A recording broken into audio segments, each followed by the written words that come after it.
Kailangan ng ganitong mga proseso to ensure the reliability and the availability of the system every day.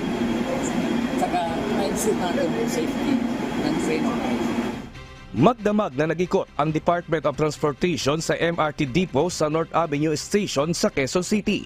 Kasamang media, ipinakita ng DOTR kung anong mga ginagawang maintenance sa mga tren sa gabi-gabi. Dito sa Depot MR3 Line 3 dinadala ang lahat ng mga tren pagkatapos gamitin. Dito rin ang ginagawang daily maintenance area para ma-check ang lahat ng mga tren kung ito ay nasa maayos na kondisyon at pagkatapos ito ay maaari na itong gamitin sa kinabukasan.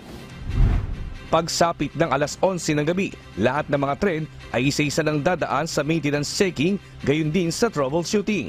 Uunahin dito ang makina at aircon. Papalitan din ang bagon ng tren sakaling makita ng sira. Kasunod nito ay lilinisin ang loob at labas ng tren. Bukod pa ang mga nag-aayos ng riles at mga escalator. Gabi-gabi itong ginagawa para matiyak na napapanatiling maayos ang kondisyon ng tren at maiwasan na magkaroon ng aberya sa mga biyahe. Ito po yung mga nangyayari beyond the revenue operating period.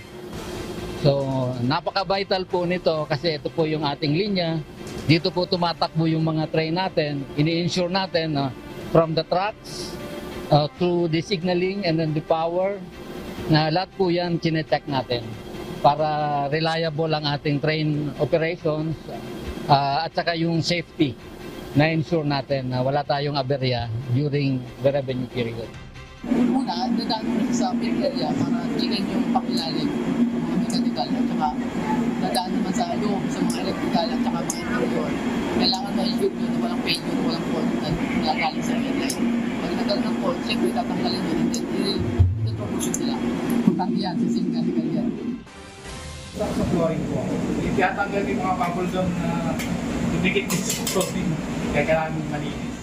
Sa ngayon, mayroong 24 na tren ang MRT o katumbas ito ay 72 na bagon. Sa isang araw, 20 tren ang tumatakbo sa 13 station ng MRT Line 3.